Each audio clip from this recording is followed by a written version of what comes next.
En fait, je suis littéralement passée d'une vie de merde, genre c'était n'importe quoi, à ce que j'ai aujourd'hui. Et tu vois, il y a vraiment aucune logique qui peut expliquer ça. Tout ce que j'ai imaginé ce soir-là est devenu vrai. Coucou tout le monde, bienvenue dans une nouvelle vidéo. Alors si on se retrouve aujourd'hui dans une vidéo un petit peu spéciale, un petit peu privée, parce que je vais vous expliquer comment j'ai fait pour manifester genre un changement de vie drastique en moins d'un an. En fait c'est une histoire que j'avais commencé à raconter à la fin de ma vidéo sur le subliminal, je vais la mettre par ici si ça vous intéresse. Et je me suis rendu compte que cette histoire vous avait vachement intéressé, du coup je vais la développer dans cette vidéo. En fait je vais vous raconter comment en même pas un an je suis passée d'une vie nulle, mais vraiment nulle, où j'étais pas du tout épanouie, où j'étais malade, où j'étais pas bien, où j'étais dans des études de merde, où j'étais complètement bouffée par les TCR, où je me sentais vraiment mais au bout, à la vie que j'ai actuellement, et vraiment elle est beaucoup mieux que ce que j'avais. Genre il n'y a pas de niveau de comparaison en fait. Pour résumer très vite fait, je vais vous raconter comment j'ai réussi à trouver l'amour de ma vie, comment je me suis fait des amis incroyables, comment j'ai réussi à me bouger le cul et à sortir d'une espèce de spirale infernale qui m'aurait emmené je sais pas où, sûrement au cimetière. Je vais pas vous vendre un programme de coaching à la con parce que je suis pas là pour ça, j'ai pas le temps, on n'a pas le temps, tout le monde sait que c'est des conneries, je vais juste vous expliquer que vous aussi vous pouvez manifester tout ce que vous voulez dans votre vie, parce que toi aussi ma petite crevette, tu peux devenir exactement ce que tu veux, et si ta vie est nulle, écoute cette vidéo. Je souhaite vraiment à personne d'avoir une vie nulle, mais des fois on est vraiment dans une mauvaise passe et on sait pas comment s'en sortir, et on a envie d'évoluer, on a envie de devenir une autre personne, on a envie de changer notre quotidien, mais on sait pas trop par où commencer, on a l'impression que c'est impossible, que c'est trop grand pour nous, qu'on est face à un mur. Cette vidéo est faite pour toi si t'es dans ce cas-là, d'accord? Ah oui, juste tous les gens qui m'écrivent des commentaires en me disant ouais Elise tes vidéos sont trop bien, ouais Elise t'es trop sous-cotée. Partagez les vidéos, c'est vraiment le truc qui m'aide énormément à faire grandir la chaîne. Genre si vous participez, que vous aimez, que vous commentez et tout, ça m'aide. Mais ce qui aide le plus la chaîne à grandir, c'est de s'abonner, d'activer la cloche, de regarder la vidéo en entier et de partager en masse. Voilà, je dis juste ça comme ça, sans aucune arrière-pensée, non, pas du tout. Bref, on va pouvoir commencer. Bon, pour que je raconte cette vidéo correctement, en fait, il faut que je raconte un peu la backstory, là où j'en étais dans ma vie fin 2019, début 2020. Étrangement, c'est aussi le moment où j'ai arrêté de faire des vidéos. Coïncidence, je ne crois pas. Non, vraiment, à cette époque-là, ma vie était complètement merdique, et je dis pas ça pour me faire plaindre, hein. Je veux juste résumer là où j'en étais pour vous expliquer comment j'ai évolué. Je veux pas de commentaires en mode ouais ma pauvre chérie et tout, je m'en fiche complètement. Je vous explique de manière scientifique, non, ce qu'était ma vie à ce moment-là. En fait, en 2019, j'étais en deuxième année de fac, et je sortais d'une époque super compliquée qui a duré mais vraiment de très nombreuses années, genre au collège, au lycée, tout ça. Il y a eu des membres de ma famille qui ont été très malades mentalement et physiquement, bref tu vois l'idiote de service qui portait le malheur de tout le monde et sur qui tout le monde se reposait, c'était moi. Tu rajoutes à ça du harcèlement, la pression d'une école sélective, les troubles alimentaires précoces, 142 QI, une petite dépression, des crises d'anxiété, une famille dysfonctionnelle, des soucis de santé, des crises de panique en pleine nuit, des TS ignorés par mes proches, tout ça pour finir à la rue à 2 mois du bac. T'as le contexte. Donc voilà, ça vous donne à peu près une idée de ma situation mentale, là où j'en étais en 2019. J'étais vraiment au bout de ma vie, j'étais toute seule dans un espèce d'appart de merde parce que j'ai dû déménager pour être plus proche de la fac, etc. J'étais super mal dans ma peau, j'étais super mal dans ma tête, je faisais des grosses crises alimentaires, genre anorexie, boulimie, tous les soirs c'était un enfer. Et en plus de ça, comme si tout ce que j'avais vécu avant ça suffisait pas, je m'imposais un rythme de malade. Genre en fait, ce que je faisais à la fac ça me plaisait pas du tout, j'étais en fac d'histoire de l'art et j'y étais uniquement parce que je voulais être commissaire-priseur. Sauf qu'au final, les cours, bah je me faisais complètement chier. Donc là je me suis dit tiens, si j'apprenais 3 langues en même temps, et si j'avais un travail à côté, et si en plus j'écrivais un livre, et si en plus j'étais sur ma chaîne YouTube, ah et en plus tous les week-ends je les passe avec ma mère et j'ai genre 2 heures de trajet aller-retour.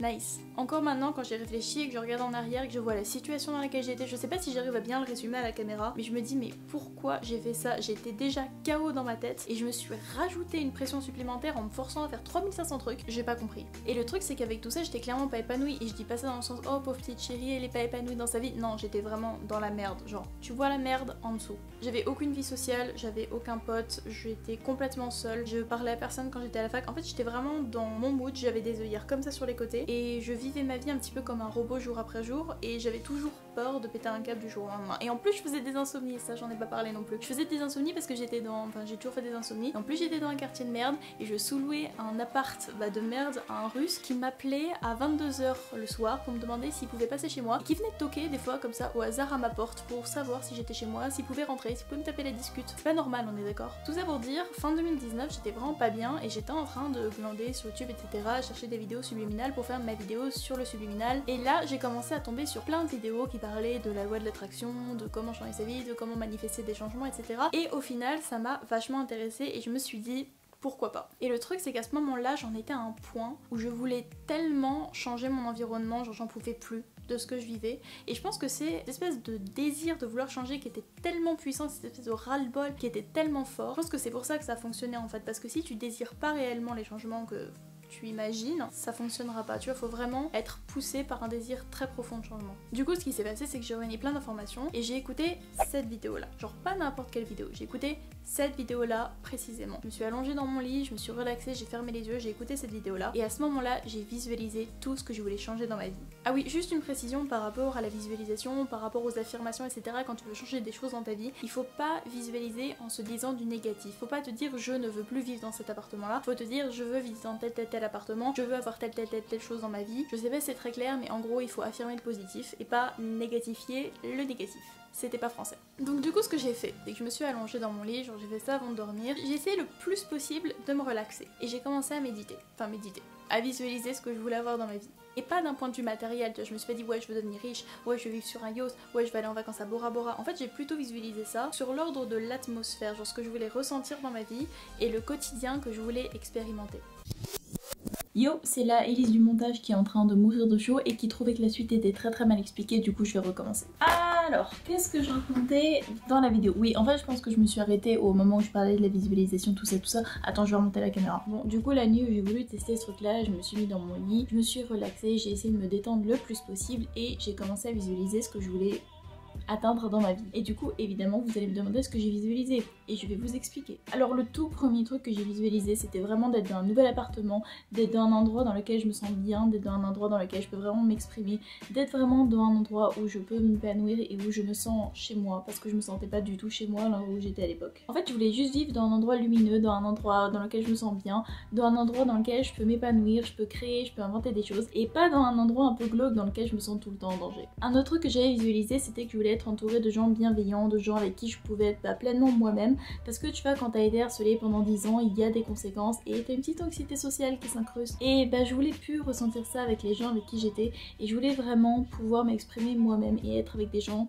bienveillants qui me comprennent, qui portent pas de jugement et avec lesquels j'ai pas peur tout simplement d'être en lien. Oh, je sais vraiment pas parler en fait. Un autre truc qui est apparu quand j'ai fait ma visualisation, c'était que je me voyais faire du théâtre et je sais pas trop d'où c'est sorti, je pense que c'est une idée que j'avais laissée dans mon inconscient pendant très longtemps, mais je m'étais vue faire du théâtre, je m'étais vue jouer des pièces de théâtre, je m'étais vue jouer dans des films et j'avais vu un petit peu toute l'atmosphère qui collait avec cette idée là et c'est une idée qui est restée assez longtemps durant ma visualisation donc je me suis concentrée dessus et j'ai vraiment essayé de ressentir toutes les émotions que ce genre de visualisation me procurait. Parce qu'en fait je pense que c'est le plus important, il faut se concentrer sur les émotions qu'on ressent quand on voit les choses, parce que ça nous fait, comment le corps réagit et vraiment comment est-ce qu'on se sentirait si on avait déjà ces choses là dans notre vie. C'est des choses toutes simples, je voulais pas genre des masses, je me suis pas dit ouais je veux devenir super riche et c'était juste des choses qui me permettaient d'aller mieux, des choses qui me permettaient d'être plus épanouie et des choses que je voulais changer dans la situation parce que c'était vraiment des choses qui me convenaient pas, qui m'empêchaient de me tirer vers le haut. Et je me souviens que plus j'avançais dans mes visualisations, plus j'essayais de me concentrer dessus etc. et plus mon cerveau m'envoyait des images d'une personne avec qui je vivais et c'était pas du tout une idée que j'avais prévu d'avoir parce que je me voyais pas vraiment à l'époque vivre avec quelqu'un, je me voyais pas être en relation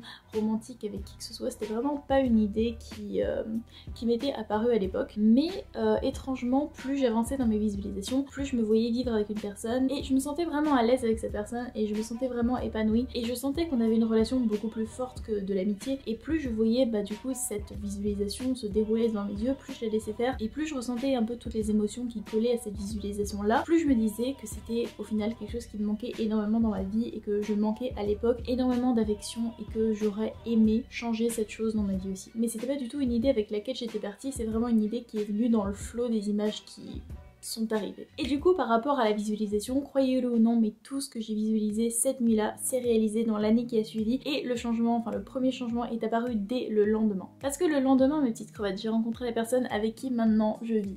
Voilà, donc dès le lendemain de la visualisation, j'ai rencontré la personne avec qui je suis actuellement, avec qui je suis fiancée, avec qui je vais sûrement passer toute ma vie. Et dès octobre, on a emménagé ensemble. Parce qu'entre temps, il y a eu le confinement, tout ça, on n'était même pas confinés dans le même continent, c'était un peu n'importe quoi. Mais dès l'octobre suivant, on a emménagé ensemble, du coup j'ai changé d'appartement, on est dans un appartement beaucoup plus qualitatif que ce que j'avais à Montreuil. On est dans un appartement dans lequel je me sens beaucoup mieux, dans lequel je suis beaucoup plus épanouie. Et étrangement, la structure de l'appartement ressemble énormément à la structure de l'appartement que j'avais visualisé à l'époque. Coïncidence ou pas, j'en sais rien, mais c'est arrivé. Quand j'ai visualisé des choses, j'ai visualisé le fait d'être beaucoup plus proche de mes amis, d'avoir des gens de qualité autour de moi. Et dès février, j'ai dû héberger du coup dans mon ancien appartement parce que c'était avant le confinement, une amie avec qui j'étais au primaire, avec qui j'avais trop de relations à l'époque. Et dès février, du coup, j'ai renoué avec cette personne. Alors que c'était vraiment quelqu'un avec qui j'avais pas parlé depuis des années. Et pendant le premier confinement, vu que c'était à l'époque du premier confinement en mars 2019, etc., je me suis rapprochée d'énormément de personnes avec qui j'avais pas forcément pris le temps de discuter, etc. pendant qu'on était encore à la fac. Et j'ai passé énormément de temps à discuter avec cette personne sur Instagram, par Zoom, etc.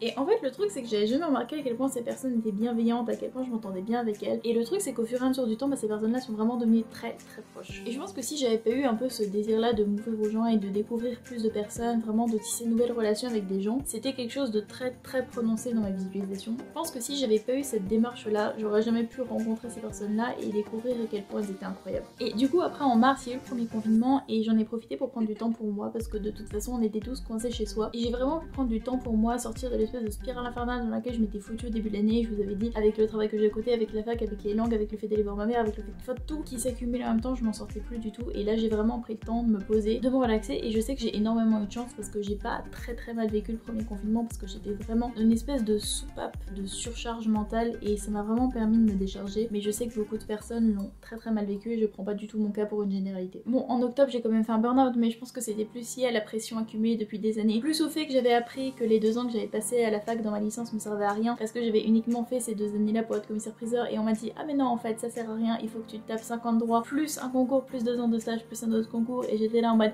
ok, clairement j'avais pas la force de continuer et cette nouvelle là pour quelqu'un qui est en bonne santé, dans une bonne structure etc, c'est pas quelque chose d'extrêmement grave mais je pense que vu tout ce que j'avais accumulé avant ça a vraiment été la goutte d'eau qui a fait déborder le vase et du coup du jour au lendemain ma santé mentale elle a quitté mon corps. Mais du coup je pense que le fait d'avoir emménagé avec mon copain qui était un amour pendant mon burn-out, vraiment il m'a toujours soutenu, c'était incroyable, je pensais pas qu'une personne pouvait être autant présente pour quelqu'un et je pense que je lui en serai éternellement reconnaissante. Et je pense aussi que le fait d'avoir pris du temps pour moi durant le premier confinement etc, d'avoir un peu relâché la pression, ça m'a aidé et ça a un peu réduit le temps que j'ai mis pour me sortir de ce burn-out. Et le truc qui s'est passé c'est qu'à la suite du burn-out, bon enfin j'ai mis bien 2-3 mois à plus ou moins m'en remettre et à pouvoir fonctionner correctement, mais après ça je me suis dit si j'essayais autre chose parce que j'ai quitté la fac, j'allais pas continuer à faire un truc qui m'apportait rien du tout de toute façon et je sais plus comment est-ce que j'ai eu l'idée mais je me suis dit tiens si j'essayais de faire les cours Florent. Et du coup j'ai fait un stage au cours Florent et du coup j'ai été prise au cours Florent et c'est à ce moment là où je me suis souvenu que quand j'avais visualisé tous mes trucs en janvier dernier, j'avais visualisé que je faisais du théâtre, que je faisais du cinéma etc et je sais plus pourquoi est-ce que l'idée était venue, mais étrangement même si ça a mis beaucoup plus de temps à se passer parce que là c'était en février 2021 et quand j'avais visualisé mes trucs c'était fin 2019 début 2020, mais l'idée était quand même restée et c'était quand même réalisé plus d'1 an après. Et c'est à ce moment là que je me suis rendu compte que tout ce que j'avais visualisé pendant cette nuit là était arrivé sans que je fasse énormément d'efforts pour les réaliser. Et du coup je sais pas si j'arrive à transmettre ça bien à la caméra parce que dans la première version c'était pas ouf et là je le refais et j'ai l'impression que c'est mieux mais je suis toujours pas sûre, donc si j'arrive pas à transmettre ce que je ressens je suis désolée. Mais le truc c'est qu'en moins d'1 an je suis passée de quelqu'un qui s'est laissé complètement dépérir, quelqu'un qui était peu heureuse, quelqu'un qui vraiment subissait son quotidien à quelqu'un de beaucoup plus épanoui, qui se remettait à créer, qui se remettait vraiment à suivre son cœur et à suivre son instinct et à suivre au final ce que je suis réellement au fond de moi et pas ce qu'on m'a fait devenir avec les années. Je sais pas si c'est très clair mais quand tu subis des événements un petit peu traumatiques, tu es une version de toi qui correspond pas forcément à la version de toi que tu veux être. Et grâce à ça, je sais pas si c'est uniquement grâce à ça mais je pense que ça a énormément aidé, je deviens au fur et à mesure celle que je suis et pas celle qu'on m'a fait devenir. Je sais pas si c'est extrêmement clair comme concept. Et en fait c'est des changements qui se voient physiquement et c'est des changements qui se voient mentalement, mais après à la caméra c'est assez compliqué de retranscrire des changements mentaux. Mais il y a un exemple, c'est que par exemple j'ai presque plus de troubles alimentaires. À un moment dans ma vie, en 2019 j'étais complètement bouffée par les TCA, c'était un enfer, je pouvais pas avoir un seul repas normal. Je me souviens pas durant toute ma première année de fac avoir eu un seul repas complet ou avoir eu une seule journée sans faire de crise de boulimie et tout vomir derrière. Je sais que c'est extrêmement pas sexy ce que je raconte mais bon il faut que je fasse des comparatifs pour que vous compreniez l'évolution. Et du coup ce genre de troubles boulimiques etc j'en ai presque plus, j'ai encore des petits problèmes d'anorexie mais en même temps ça me suit depuis que j'ai 7 ans